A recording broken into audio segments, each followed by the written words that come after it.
एक वक्त की बात है, एक बहुत ही गहरा और खूबसूरत जंगल था। हर तरफ हरे भरे दरख्त थे, लेकिन उस जंगल में एक अजीब सी खामोशी थी। ना तोते बोल रहे थे, ना बंदर चीख रहे थे, हिरन भी चुप था। जंगल में सिर्फ हवा की हल्की सी आवाज थी। तभी एक छोटी सी ऑरेंज लोमड़ी जंगल में आई, जिसका नाम था लूमी।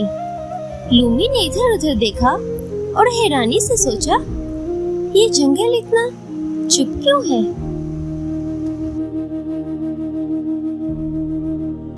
लूमी जंगल के एक कोने में गई, जहाँ एक छोटी झील के पास एक बूढ़ी कछुआ बैठी थी। उसका चेहरा मेहरबान था और उसकी आंखों में समझ छुपी थी।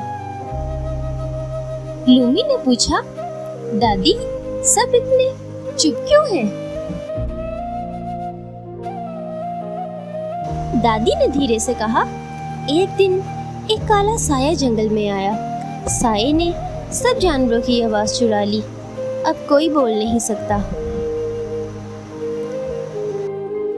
लूमी ने फैसला किया कि वो सब जानवरों की आवाज वापस लाएगी।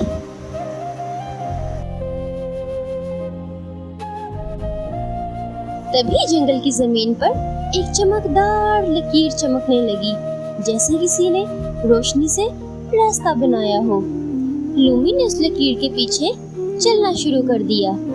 जंगल में हर तरफ चमकते दरख्त और ग्लोइंग मशरूम थे। हर चीज खामोश थी, मगर लूमी के अंदर हिम्मत थी। चलते चलते लूमी को एक और निशान मिला। जमीन पर एक जगमगाती लकीर जंगल की गहराई में जा रही थी। लूमी ने कहा, इस जंगल का राज मैं समझूंगी और सबकी आवाज वापस लाऊंगी।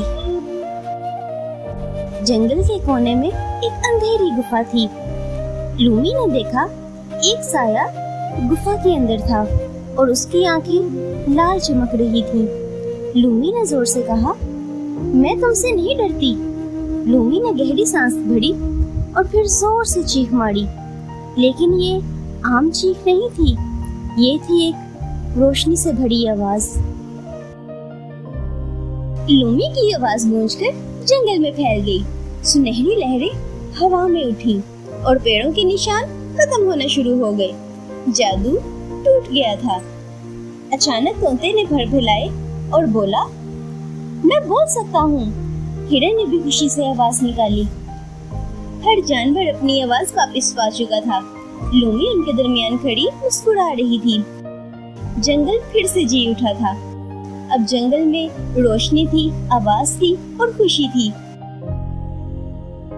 लूमी एक चमकते पत्थर पर चढ़कर बोली, ये जंगल अब कभी खामोश नहीं होगा। सब जानवर उसकी तारीफ कर रहे थे और आसमान में रोशनी से बने संगीत चमक रहे थे। और इस तरह लूमी ने जंगल को उसकी आवाज वापस कर दी। अगर आपको लूमी की ये कहानी पसंद आई तो जरूर लाइक कीजिएगा और हुरैन टीवी को सब्सक्राइब करना ना भूलें। अगली कहानी में मिलते हैं, जहां हर आवाज एक नई कहानी सुनाती है।